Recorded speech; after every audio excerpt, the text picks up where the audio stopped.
Hi everybody, it's Sarah Cray with Let's Make Art, and today we are doing our March watercolor calendar. Ah. We have come out with watercolor calendars, so this is a calendar made with watercolor paper. So you can paint on the days, we're on the spread on top, and we love it. It's so great. And they're dateless, so you can literally join in at any time. It doesn't matter, and they'll take you into next year or 5 years from now. It'll be the same because they're dateless. Excellent. I love them. They're so fun. And so every single month I come out with a project tutorial so you guys can fill up your watercolor calendar. Okay. All right. Um, we're going to be doing this project in 5 steps. So our very first step is we're going to be doing this blue land. I was going to say blue bottom. And then I'm like, I don't know if that's right. And then the second step is we'll be doing our color transition sky. Our third step is we'll be doing some wet and wet foliage. Our fourth step is we'll be doing like houses or buildings or just more foliage if you want. And our very last step is we'll be putting in our moon and our lights. All right. Now, I have to admit, March is kind of a tricky month for me to paint because depending on where you are, it can vary greatly what you're seeing outside. But I wanted to put a nod towards, the official first day of spring is the end of March. And so, like, we're getting over winter and then we're moving into spring. And so that's why I did a more colorful sky. It kind of lends itself also to St. Patrick's Day because it's rainbow, and the slight hint of green in the foliage to say like spring is coming. If you don't want to do a winter scene, that is totally fine. You can actually do this same exact project, but just switch the color of your ground to another color. You could do like a dark green. That would be like a spring summer kind of vibe, or even honestly like a brown would be really beautiful. So if you don't want it to be full winter, that's an easy adjustment that you can make. All right. We are putting all of the supplies we're using in the description. Let's do our oath and get started. So if you can raise your right hand and repeat after me, I promise to be kind to myself. I promise to be kind to myself. I promise not to compare my work. I promise not to compare my work. And I promise to have fun. I promise to have fun. Thank you. Mhm. Okay, I taped off my paper, and you always want to make sure that the hole is at the top. If the hole is at the bottom, then you are painting upside down. You're going to have a bad time. You're going to have a bad time. Okay, now when it comes to sketching, the only thing I'm really going to do is put in my horizon line. So I want it to be about 2/3 down on this paper. That's it. Everything else, we're just going to go with the flow. Okay? After you put in your horizon line, we can do our first step, which is I'm going to use Cobalt. Okay. That's it. Only Cobalt for this. And I'm just making sure my tape is taped all the way down. I'm just using a long round 10 for this. If you have a quill brush, you just want to be careful when you're painting a little bit smaller with a quill brush, just because it holds so much water and paint. But sometimes you need to have a lot of water. This project specifically doesn't need to have a ton of water. Also, if your horizon line is a little bit uneven, that is not the end of the world. You can always adjust it. See, is that straight-ish? Hold on. There's one teeny tiny bit on the right side that has a Oh, white spot. Yeah. Thank you. okay. That's it. That's step 1. Perfect. Good job. Now what we are going to do is we are going to do the sky transition, and I will say it's a lot Okay. because there's a lot of different colors happening here. And so if you want to simplify this, you don't have to do as many colors as I'm doing. I would probably just stay in the pink, purple, blue realm instead of trying to do yellow and blue on top, because that's where it can get really messy. But if you're like me and you like to be a little bit crazy, then we're going to go for it. Okay? Okay. So I'm going to start with my long round 10. I'm going to actually start with Cobalt at the very top. Okay? Once I do a layer of Cobalt, I'm going to rinse my brush, and then just using clean water, I'm going to transition that color down. And you might see me lift up my board to try and get colors to kind of smooth out.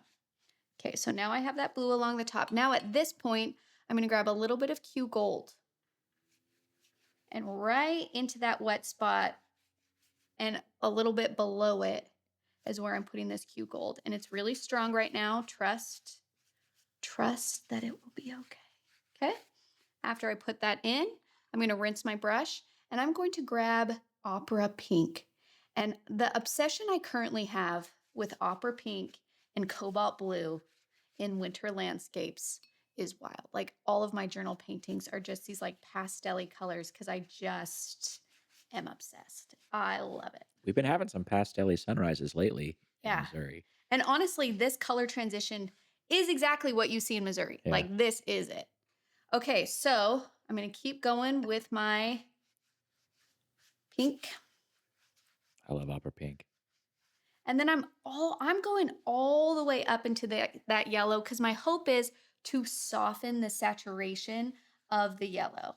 And then the more you carry up, you'll see that it's like once that yellow mixes with the blue, you're going to get a hint of green. That's not terrible. It's not the end of the world if you get a hint of green because guess what? You do get hints of green in the sky. Now I'm going to mix cobalt with my opera pink to get a purple. And I'm going to put that in here. Now I feel really good about my color transition, but I want to do a couple layers. And the reason why I want to do a couple layers is because I want it to feel like the moon is coming out. And if the sky is too bright and too light in value, then it doesn't make sense for the moon to be out. So that's why we have to do a couple layers in order to tone down the value in order to make it seem like the sun has set, the moon has just come out. Mm. I like to also do, um, what color is this? Cobalt. Cobalt right at the bottom. So I'm taking cobalt and then I'm mixing that into my purple area like so. And I'm going to do another layer of Opera opera. pink. And if your colors get a little bit muddy, that is okay. I don't want you guys to stress about that. That is totally okay. And then I'm just going to continue blending this color up, being okay with a little hint of muddiness or a little hint of like green. And then I'm going to do one more layer along the horizon here of just cobalt blue. And sometimes that will mix with the opera pink and be a little bit purple. That is okay. But that strong cobalt really does bring something to the table. I love it. So I'm really going to go for it. As you know, if you watch these, opera pink was my color of 2025, Yep. which reminds me, I don't have a 2026 color yet, and we're already into the year. What have you been Oh doing? my gosh, I had one job. Okay, now I'm going to grab indigo.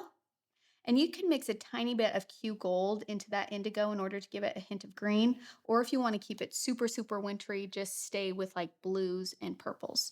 And then right here along that horizon line, I am going to paint in, while things are still wet, some foliage. And it's going to move and it's going to do its own thing and it's going to spread. And I'm going to say, yes, good job.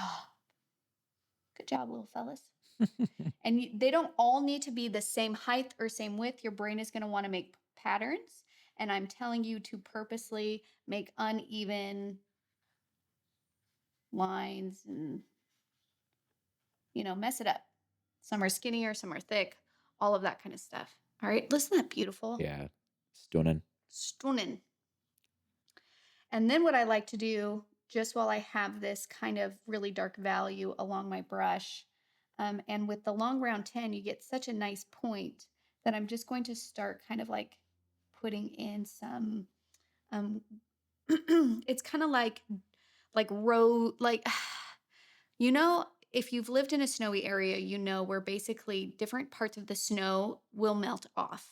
And so what we're seeing here are different parts of the snow that have melted off from the ground. And so it's just these kind of long, kind of horizontal lines. So I'm just going to put a couple of those in. They don't have to be anything more than that. And that's the beautiful thing about winter scenes is it's really just about doing some gentle hints. And then people are like, oh yeah, I know what that is. All right. There we go. That is step 1, 2, and 3. Good job.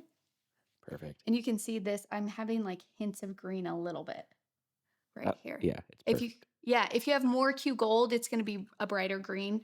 If you did a more Q gold and it's a really saturated green and you don't like it, don't stress. Just add more indigo to that mixture and do another layer on top. Easy peasy. All right, now what we're going to do is we're going to do some houses. So I'm going to take that indigo mixture that I have here. I'm going to mix it with a little bit of my opera pink to give it kind of a red purpley color. And then I'm not going to draw the roof. I'm going to draw the house around the roof. So that's basically just going to be a rectangle, maybe more of a square. And then if you want to show that it has like the top of a roof, you can do a little triangle. And we're going to allow the blue of the ground to be our roof, essentially, Okay. because it's snow. And then also like buildings kind of overlap. So you can do some that are overlapping. You can do some that are maybe hidden here within this foliage. Just a little hints of life. Okay. And now what I'm going to do is take a liner brush and just kind of reshape some of those things, or, just add some delicate touches. So I did like my really strong, like triangle, or rectangle. And now I just need to kind of straighten things out because we don't want things to get too crazy.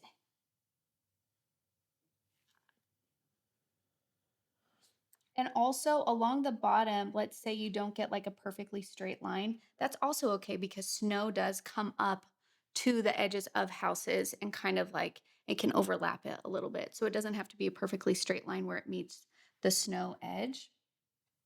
And then this is where if you're just like, I want to add some fences or maybe, I don't know, poles or something.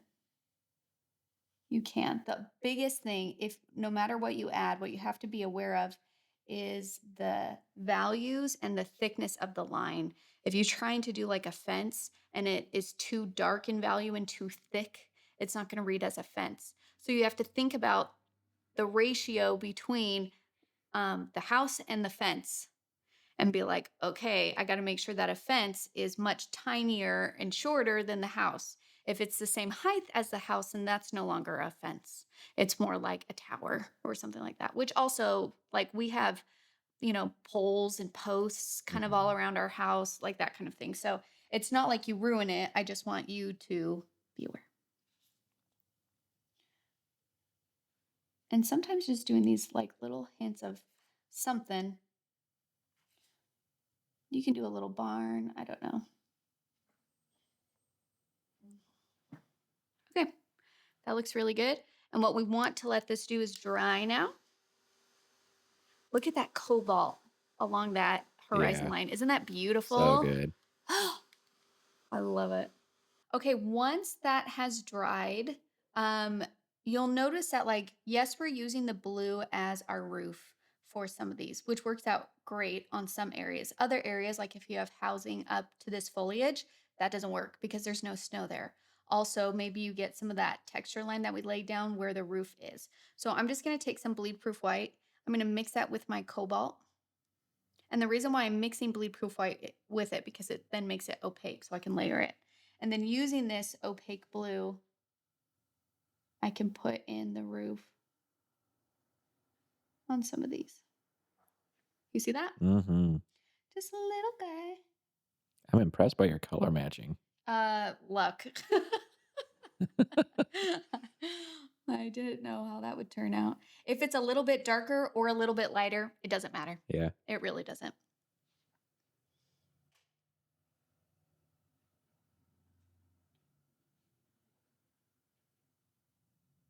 And then I like to do a triangle kind of roof top every now and then just to give it a different kind of form.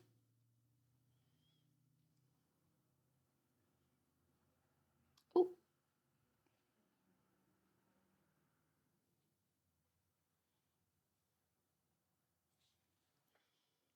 Perfect.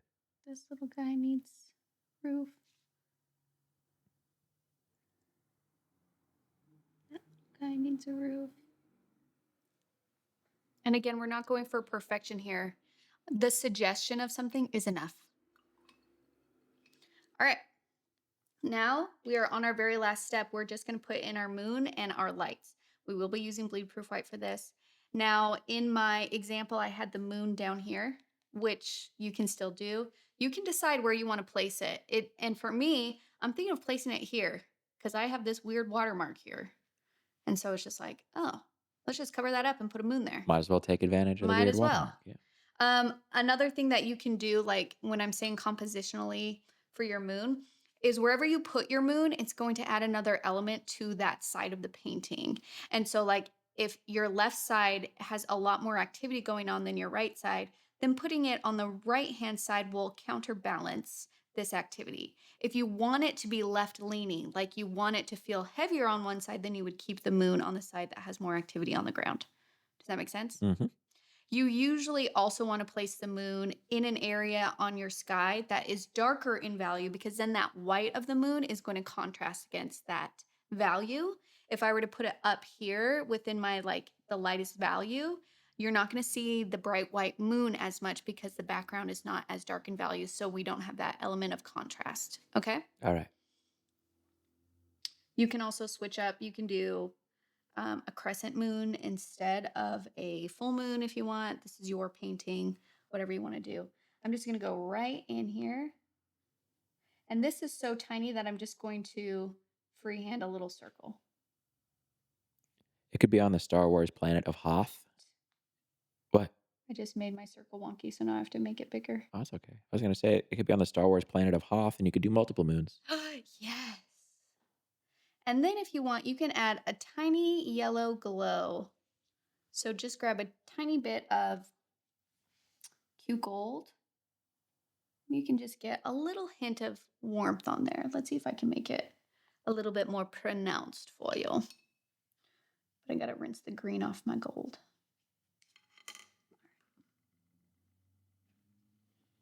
And usually if you do want to do a hint of color of like a gold glow or something, you're just going to do it on one side.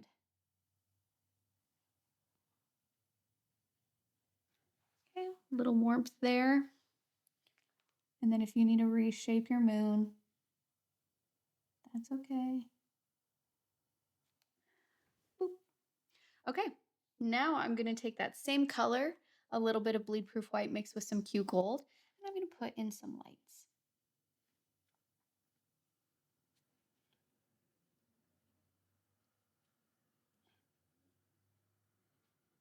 Now remember, as the houses kind of move away into the distance, they won't be as big. Like the windows won't be as big because the houses are smaller, right? Mm-hmm. But also, like, there's a lot of different types of windows and like shapes and stuff like that. So maybe some houses have a certain shape and some don't. So it's really not that big of a deal. But just letting some lights into the houses just gives it some life. Yeah.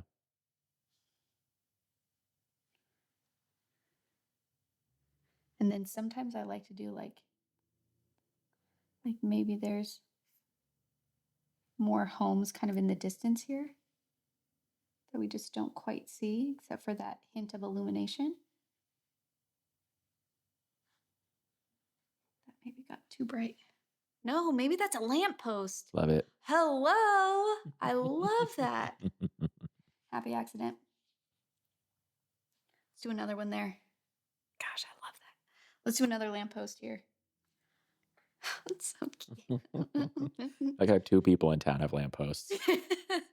Well, that's actually true. Yes, Our neighbor has a lamppost. that is true, and we We don't. do not. And it's actually, I mean, moving to rural Missouri from California, you have lampposts lining up both sides of the street everywhere. Yeah. That is not so here. And so, like, truly, Yeah. it is pitch black. Yeah, when the moon's not out, you can't see where you're walking You at can't, all. yeah, you can't, because there's no light. But I will say that because we don't have that light pollution, when it's a clear night, Oh, yeah. the stars It's wild how many stars you can see where we live because we don't have light pollution. And so it's just like amazing. You can It's see amazing. in the summertime, you can see the Milky Way Yeah. galactic center unaided, like just with your naked eye. Just with your naked eye. It's wild. And I will say too, though, and this is the hard thing, is like the stormy season in Missouri is actually in the summer. That's where we experience the most thunder and lightning and all the rain. So warm nights are actually not where you see the stars the most. I would say winter nights are Mhm. actually, but it stinks because it's freezing. So you Yeah. can't like stay out there and just like lay on the ground and watch.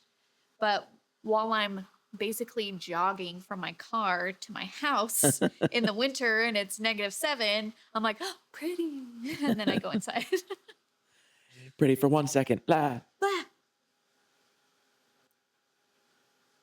All right. That is it. Isn't it beautiful? Yeah, Oh gorgeous. gosh, I love it. There's so many different things that you can do to this as well.